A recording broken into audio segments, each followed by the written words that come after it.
global pandemic of SARS CoV-2 is by far the worst of all pandemic that has ever occurred, having the highest number of infected people, mortality count and rate of transfer.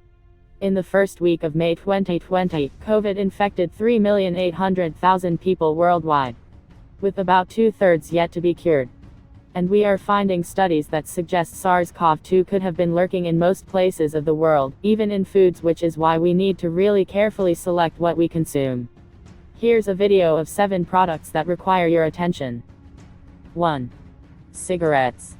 A recent study by researchers from the Organization of Tobacco-Induced Diseases shows 5 different study groups, having hundreds and thousands of patients as their sample group, where they surveyed patients and recorded the data of smoking as well as non-smoking patients and their severity of illness. They found that the smokers were 1.4 times more likely to have severe symptoms of COVID-19 and approximately 2.4 times more likely to be admitted to an ICU or needed mechanical ventilation, compared to non-smokers. It is common in people who smoke to have longer duration of cold, cough or respiratory illness, and it is possibly linked to weak immune system, and plus when COVID-infected people smoke cigarette, they spread virus in the air to the surrounding people. Taking these into account, it makes it the right time to minimize smoking cigarette. Bear with me guys, as this video will be going through plenty of research papers to show you what scientists around the world have found about COVID. Next on our list is 2. Dairy food product. Researchers from Department of Clinical Laboratory of Anhui Medical University of China studied blood samples of 93 patients. They suggested that COVID enters and infects the lymphocyte cell, reducing immune function and increasing severity of SARS CoV-2 infection. Milk consists of protein, vitamin A and vitamin D3 that help production of lymphocyte cells. SARS CoV-2 may replicate DNA inside T lymphocyte cells and multiply in number using a specific protein. Another research from Key Laboratory of Medical Molecular Virology from Fudan University of China shows they imply abundance in T lymphocyte cells in the respiratory tract could provide breeding ground to the SARS CoV-2 if function of signaling of T cells is reduced. These bad viruses didn't want to stop there, it went on venturing to all sorts of animals. You can find in WHO website that since 2012, COVID has been reported in 27 countries in Europe, Asia and North America. Because they are not only surviving, but silently mutating and intercrossing with other virus species.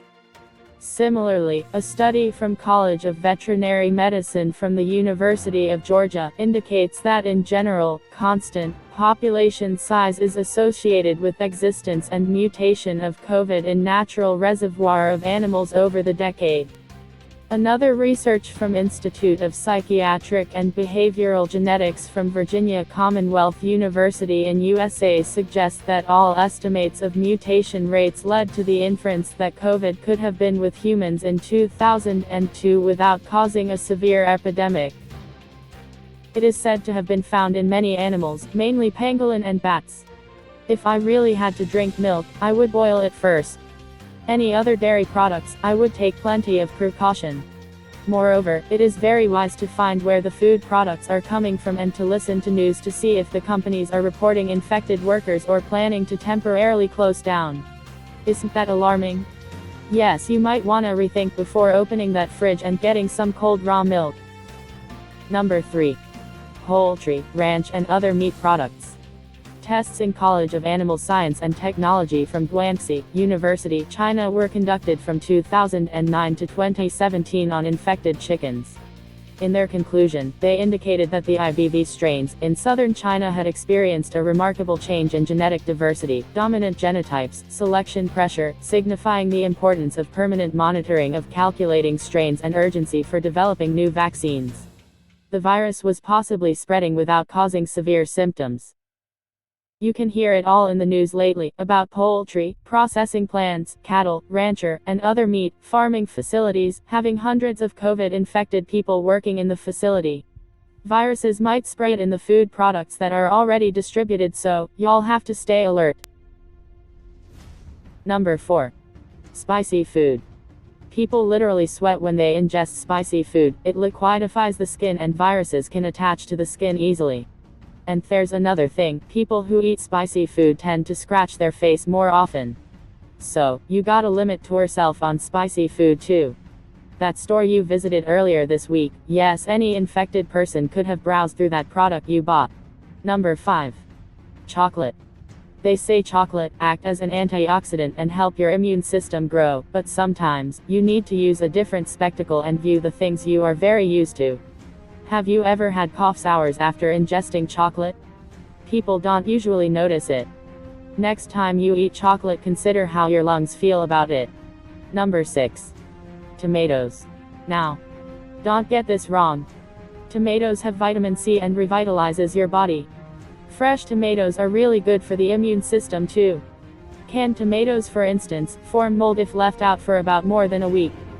Have you noticed sneezing in front of a tomato can? It could be allergy, but my personal experience tells me that it happens to a lot of people. Try noticing it next time when you have a tomato can in front of you opened from few days ago, while low on energy. This brings us to our final item on the list. 7. Onion. We can all agree that sliced onion make us cry if the gas gets into the eyes. However, a lot of us do not have slightest of clue about that irritating sensation in our nose. When people eat raw onion, they have the tendency to have that runny, irritating, swollen nose. You want to keep away from raw onions if you want to stay safe. These are some of the food products I like you all to take precaution with. It's a time of global pandemic and COVID can be anywhere right now. One of the key ways to reducing the number of infection and putting an end to this pandemic is to use precaution in buying and eating foods. Thank you for staying until the end of this video. I have attached the links to the research paper and article in the description. People can leave comments in the comments section below about their encounter with COVID and with these things in the list. Stay safe.